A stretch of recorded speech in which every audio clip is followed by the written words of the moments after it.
আল্লাহ রাব্বুল আলামিন ফেরেশতারে বললেন, ফেরেশতারে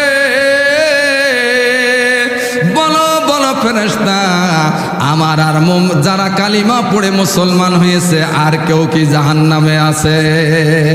ফেরেশতা বলবেন না, আর কেউ জাহান্নামে নাই, কিন্তু ওই জাহান্নামের ভিতর থেকে আওয়াজ আসবে, ইয়া হান্নান ইয়া মান্নান। একটু হাত উঠাই বলুন আল্লাহু আকবার।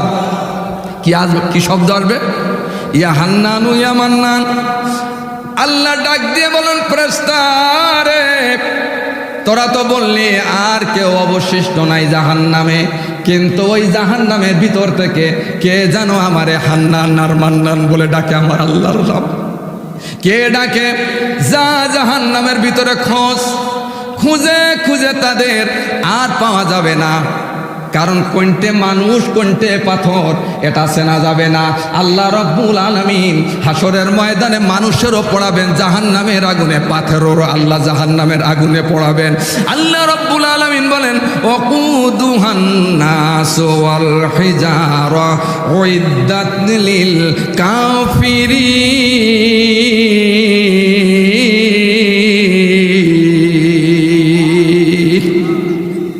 আমার সম্মানিত, আমার প্রাণ প্রিয় ভাইরা, আল্লাহ রাব্বুল আলামিন সেদিন কেমন ওই দিন আওয়াজ শুনতে পাবেন, ইয়া মনে আছে তো, ইয়া হান্নান ইয়া মান্নান।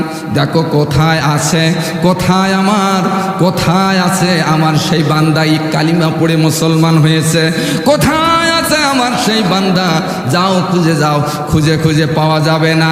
দেখা যাবে ফি আমাদিন মুমাদ্দাদা, ওই জাহান্নামের পাথর আর মানুষ একত্রিত হয়ে যাবে।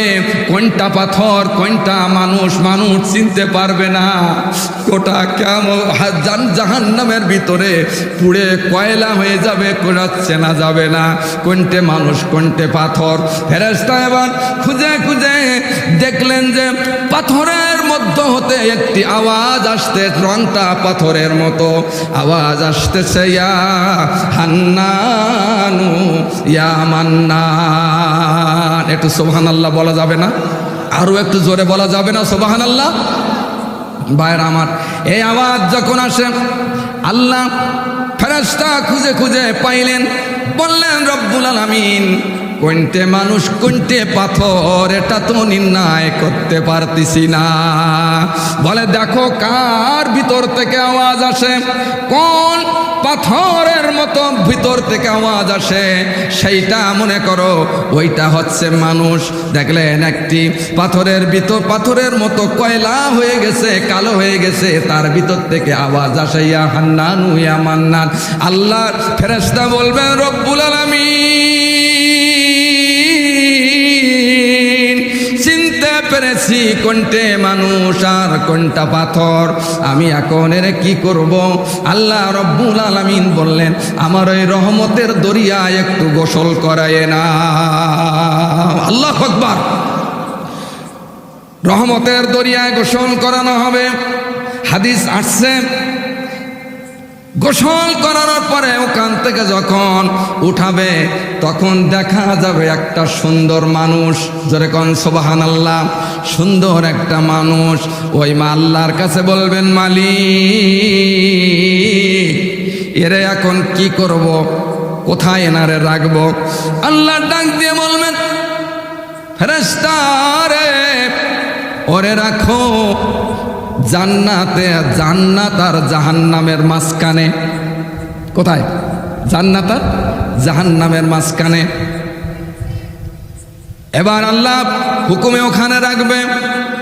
কিছুদিন পরে আবার ওখান থেকে বলতে থাকবে, ইয়া হান্নানু ইয়া মান্নান।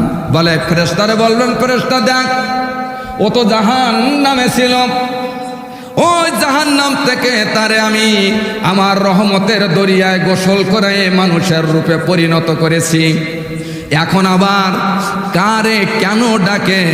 বলে ফেরেশতা আমি ফেরেশতা কেন ডাকে? ফেরেশতা যে এবার তুমি ডাকো কেন? বলে ফেরেশতা শোনো, আমি শুনেছি আল্লাহ রব্বুল আলামিন জান্নাতখানা সুন্দর করে তৈরি করেছেন। আমি জান্নাতে যেতে চাই না, আমার মন বলে রে আমি জান্নাতের দরজায় যাই, জানলার কিনারে যাই একবার দেখব আল্লাহর জান্নাতটা কত সুন্দর। যেরকম আল্লাহু আকবার। এবার ফেরেশতা ওকে জান্নাতের কিনারায় বসায় দেবেন, জানলার কিনারায় বসে বসে কিছু সময় পরে, কিছুদিন পরে আবার বলতে থাকবে ইয়া হান্নান ইয়া মান্নান। আল্লাহ ডাক দিয়ে বলেন ফেরেশতা দেখ আবার কেন সে ডাকে, কোন কারণে ডাকে? জাহান্নামের আগুনের ভিতরে ছিল, আমি তারে আমার কুদরতি ব্যবস্থাপনা দিয়ে আমার রহমতের সাগরে তারে আমি গোসল করাই নিলাম। এরপরে জান্নাত আর জাহান্নামের মাঝখানে রাখলাম, তার আরজ অনুযায়ী আবার আমি জান্নাতের দরজার গেটের কিনারায় রাখলাম। ওই লোকটা কেন আবার আমারে ডাকে? যা ফেরেশতা এসে বলবেন তুমি আবার কেন আমার আল্লাহর ডাকো? বলবেন ফেরেশতা রে আল্লাহর কাছে একটা আরজ করি, আমি ওই জান্নাতের ভিতরে থাকবো না, ওই জান্নাতের ভিতরে আমি থাকবো না, আমি ওই জান্নাতের ভিতরে একটু ঘুরে ফিরে দেখে চলে আসবো। একটু হাত উঠাই বলুন আল্লাহু আকবার। কি করবে?